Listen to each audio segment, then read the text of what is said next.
everybody, and welcome to today's episode of The Rope of Hope. This is kind of a bonus episode because I think it's probably going to be a little bit longer than what we normally do. But it's such an amazing episode. Today, I am being joined by Dr. Jan Leyfman, and I'm going to go over his information here in just a sec. But just as a reminder, I am Kimberly. I am your host. You guys see me every week on this show and my other shows. And as a reminder, if you want to be a listener sponsor, you want to help me out, help me keep doing what I'm doing and doing what I love, consider going to buymeacoffee.com/, this fat girl life. Keeping me caffeinated is helping keep me going. I live off caffeine. Y'all know this already because you see me with caffeine every week. So, real quick, I am going to do something that I normally don't do. I am actually going to kind of go through a list of Dr. Jan's accomplishments. It is so amazing, you guys. I mean, this man does it all. I swear, he's awesome. So real quick, he has been recognized as one of the top international researchers in oncology by the American Society of Hematology and the American Society of Clinical Oncology. Most recently, he was recognized as the 2020 Emerging International Scholar in Immunology and Immunotherapy by the International Society of Immunology and Immunochemistry. Dr. Leyfman has contributed to the development of several anti cancer therapies that have recently entered clinical trials, and his successes have been recognized by such prestigious organizations as the Barry M. Goldwater Research Foundation, Sigma Chi, New York Times, USA Today, National Society of Collegiate Scholars, and Harvard Medical School. During everything that we've dealt with the COVID-19 pandemic, he was actually recruited to join the global COVID-19 task force to serve as a special advisor for immunology, oncology, and cellular therapeutics, and was made the director of immunology division, which produced a cohesive mechanism of action for SARS-CoV-2, a new prognostic um, essay to predict patient outcomes. You guys, like I said, he's done it all. He has made so many medical contributions, and the reason that he does these things and that he is so determined to make things better is because of what he went through. So we're going to jump into that. Dr. Jan, thank you so much for being here and for everything that you're doing medically. Oh my word. I'm floored every time I look at it. Thank you so much for having me. Truly a pleasure to be here, and I'm really flattered by all that you said. Of course. So real quick, why don't you tell everybody just a little bit about yourself outside of all of your medical accomplishments? So, regarding myself, and I think this is important because a lot of people want to know, why do I do the things that I do? And for me, it all began when I was a child. So, I'm one of the few survivors of the after effects of Chernobyl, which was one of the largest nuclear meltdowns in the history. And I'm a survivor. I'm one of the sole survivors from the largest hospital in the Soviet Union. Growing up in that area, radiation was everywhere. Although I was asymptomatic initially, I began to experience a slew of symptoms by the age of 2. I had things like diffuse lymphadenopathy, cysts all over my body, weeping wounds. It was not fun. And I'd go from clinic to clinic, from hospital to hospital, and no one knew how to diagnose me, much less treat me. I had a slew of medical diagnoses which made no sense. And even in the largest and most advanced hospital in the Soviet Union, I was that interesting patient. You never want to be that interesting patient. Where doctors would come from all over the country, look at me like I was some mosaic piece in a museum, but no one could diagnose me. No one could offer me any treatment. No one really could offer me hope. Eventually, I was put on palliative care, and my condition declined by the day. And I'll never forget what it was like having those feelings of helplessness, almost as if it happened a few days ago. But I'm so fortunate that my parents were there for me. They inspired me, they advocated for me, and they never gave up on me. And because of all of that, I'm alive today. I'm alive because they connected me with life saving care abroad. And I'll never forget the medical staff's warm care that not only saved me, but also allowed me to find a purpose and appreciation for internal medicine that's continued to resonate throughout my clinical training. Now, I was the child that was never supposed to make it, but I did. And I'll never forget what it's like to be that patient. And I'm grateful to be alive, and I live every day like it's my last. And that's why I started to do research at the age of 15, because I used it as a mechanism to give back until one day, I can become a licensed physician and have the same positive impact on the lives of my patients as the physicians who had saved me. So you said you were put in palliative care. How old were you when that happened? So I became symptomatic at about age 2. And so somewhere within the scope of between age 2 to age 3, somewhere within that ballpark, was when all of this kind of transpired. And it was very emotional. Um, and I feel that's probably why I still remember it as clear as day even today. So I'm looking at this from the scope of a parent, but from a child's point of view, how scary is that? That palliative care, that's end of life care. How do you even begin to process that as a child? And that's one of the things that I'll never forget. Me asking my mom, like after we heard the news, what does death really mean? Am I going to die? Where will I go? And my mom, holding back tears, basically said, never give up, continue to fight. Some way, somehow, we'll get through this. And, you know, I, I never really had a childhood, but I would say maybe by standard means, because maybe of just in the situation that I grew up, where I had to really grow up very quickly and really encountered these emotional standpoints, emotional conversations, and really, in some ways, even have these conversations with myself. It's like you just began to live, and then is tomorrow the end?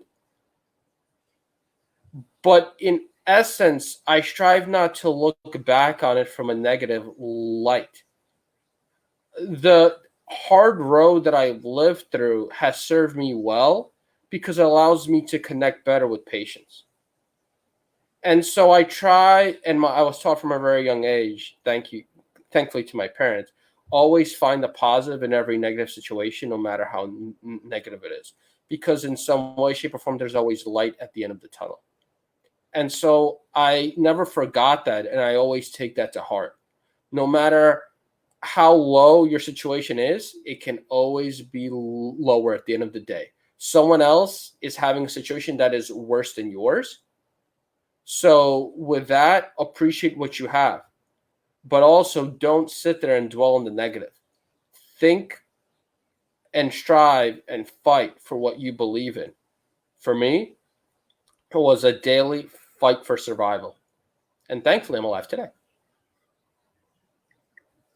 Very thankfully. And my next question with all of this, because I know you and I have spoken before, and it still processes through my head. You said that they sought treatment for you abroad. Did that start in the United States, or where? How did that start? How did that look? So it was not in the United States. It was in the Middle East. I'm very grateful that there was a country that took me in, and because of the great care that they provided me, that's why I'm alive today. It turned out to be radiation exposure and radiation poisoning, and the treatment for that is obviously get away from the radiation. So, but obviously, I needed to be rejuvenated, vitamin deficiencies and things to that effect. And thankfully, I recovered within a short time span. But then, obviously, the visa was coming to an end.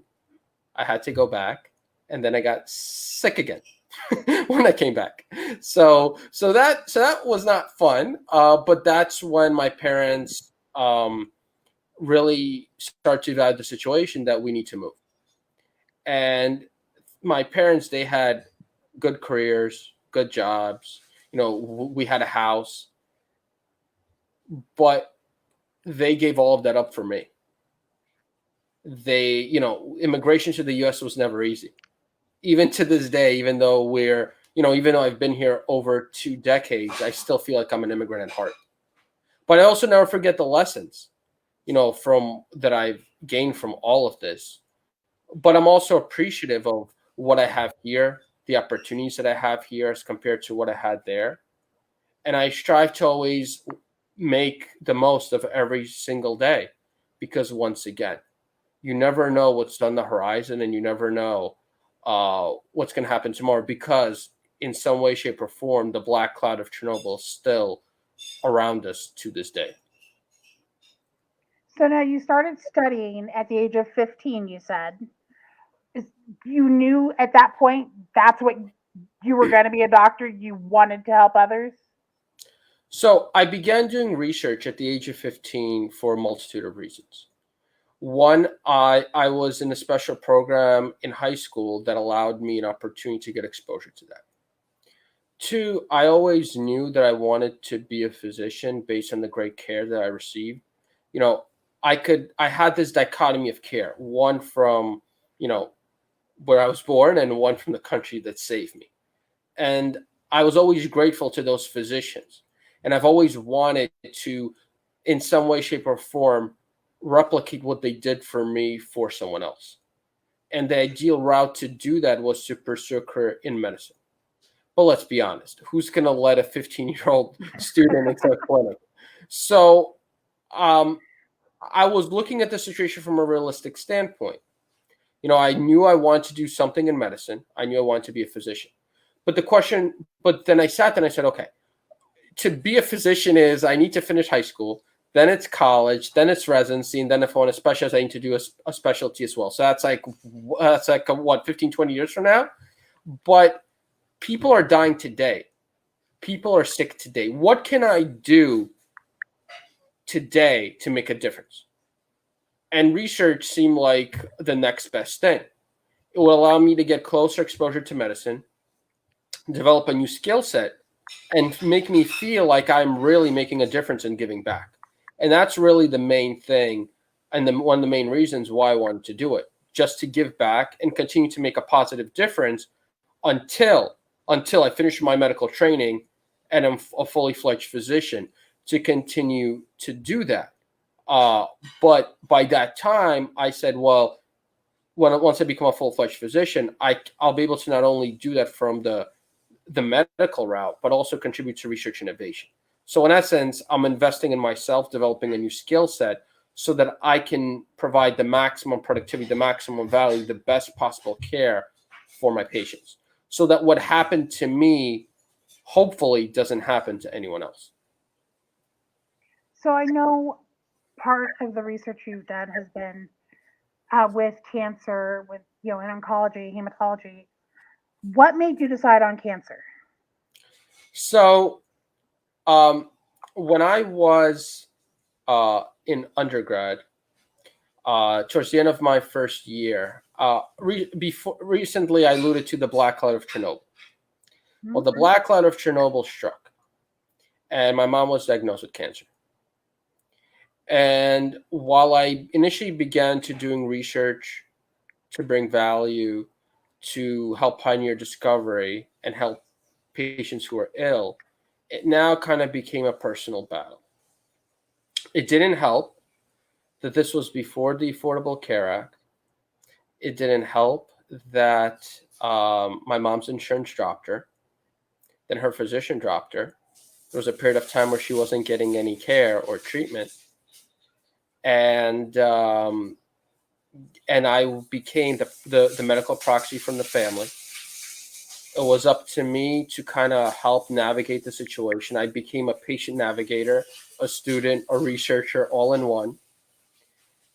And um, that really, and I found solace in research because I didn't know if my mom would make it. But I'll never forget looking into her eyes and making her a promise.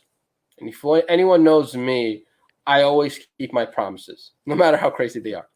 I said, whatever happens, I will find a way to do something positive so that no one has to suffer like you did again.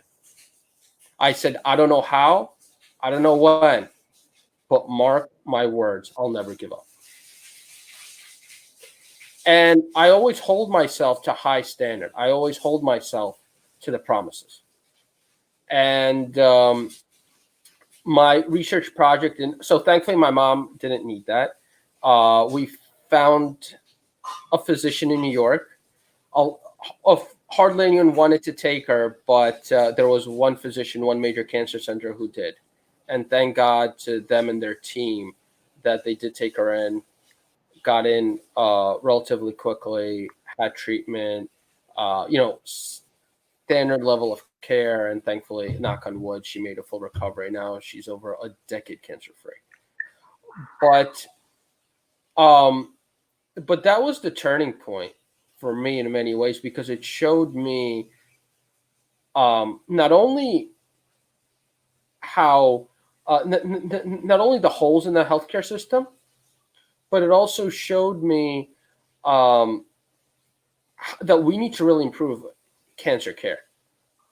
And I was fortunate that my undergraduate thesis resulted in the development of a novel drug that was able to treat 4 types of solid tumors effectively. And that's now clinical trials. But then once I graduated, I was taking care of my mom, and I saw the long-term side effects of her chemo. And I said to myself, there has to be a better way. And so prior to going to med school, I took a few years off, and I found a lab. At that time, that was the only lab in New York that combined oncology with stem cell biology and immunology. And that lab pioneered CAR T cell therapy, which in simple terms is basically you take a person's immune cells, a T cell, genetically engineer it, turning it into a heat-seeking missile, and then you reinfuse it back into the body. And it seeks and destroys the cancer cells, largely sparing the normal cells with minimal side effects. That product that was developed in our lab was actually approved earlier this year. It was the third therapy in that category of CAR T cells approved. I contribute to the next generation of that, where I made a novel gene targeting platform to make it even more specific, increasing its effectiveness and decreasing its side effects. And that is also in clinical trials right now. Wow. So I know that you touched on, some of the scariest parts of all of that. Absolute best moment that has come from everything that you've been through. Honestly, it's the fact that I have my family here. My family is everything to me. I would trade everything so that my mom would never, if I could just make it so my mom would not have had to go through the experience that she did. It was a very tough battle for her. Thankfully, she's well. But, as we know, everything comes at a cost. and she still has side effects from her therapy to this day. But the greatest thing is that I'm alive.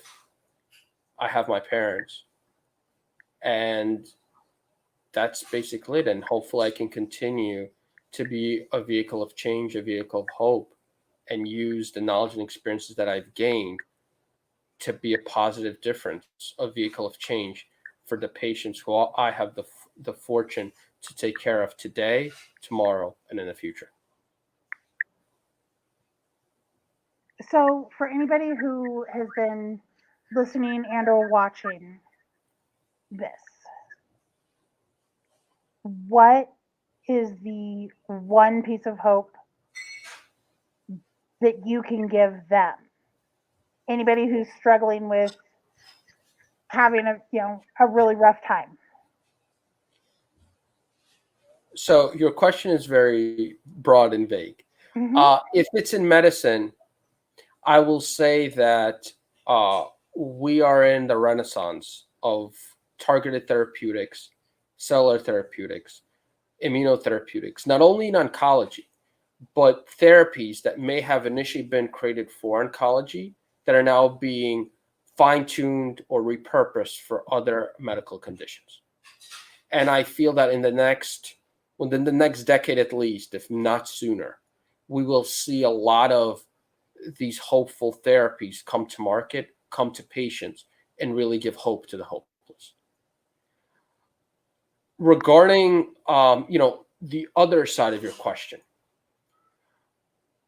life is very unpredictable. The most important thing that I'll say is you never give up. No matter how rough your situation is today, things can always be worse, but things can always be better as well. Never be so down on the lows and never be so high on the highs. Life is a roller coaster, as they say. And so the most important thing is, as they say, enjoy the ride. Sadly, the ride isn't smooth. But the most important thing that you can have is a strong support system and people who you can confide in, people who believe in you, and people who are there for you, not only during your happiest times, but are there for you to uplift you during the most difficult times. Because that is the most important element. My family, my parents, my close friends, they are the bedrock. And I'm grateful so much that I have such great people in my life supporting me. And I love that you answered that from both perspectives. So thank you for doing that. That I was hoping that you were going to do that, honestly. So thank you. And I'm so grateful that you and I were able to connect. And thank you so much for coming on the show, sharing your story.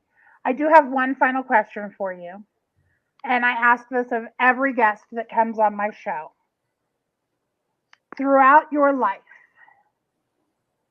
what is the most inspirational thing that has been said to you?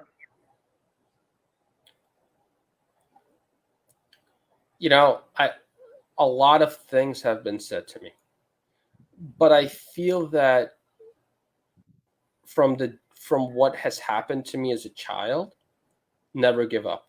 I know it's cliche, but it works.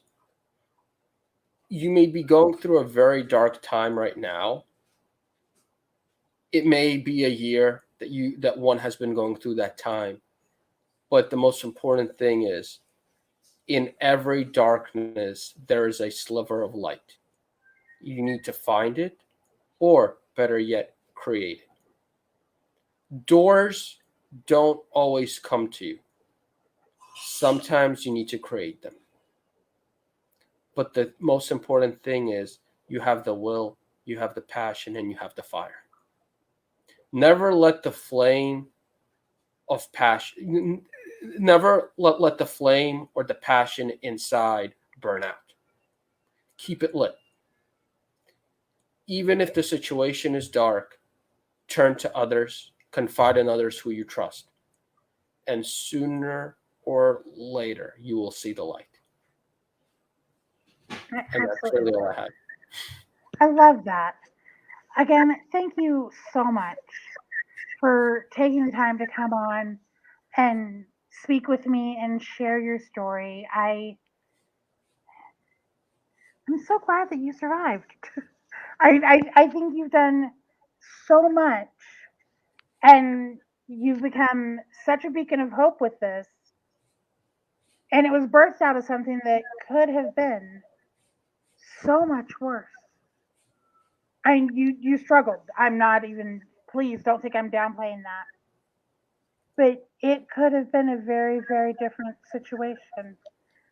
And I am so glad that you had family that was advocating for you, and you have taken that situation and turned it into such a beacon of hope. So thank you.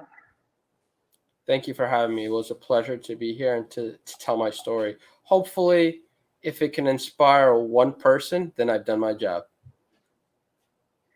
Well, you guys, I want to thank you so much for joining me today. Again, Dr. Yan, thank you so much for coming on the show. I hope you all have an amazing day. And I am going to be back here again tomorrow, 5 p.m. Mountain Standard Time. So make sure to tune in. Everybody have a great night. Bye bye.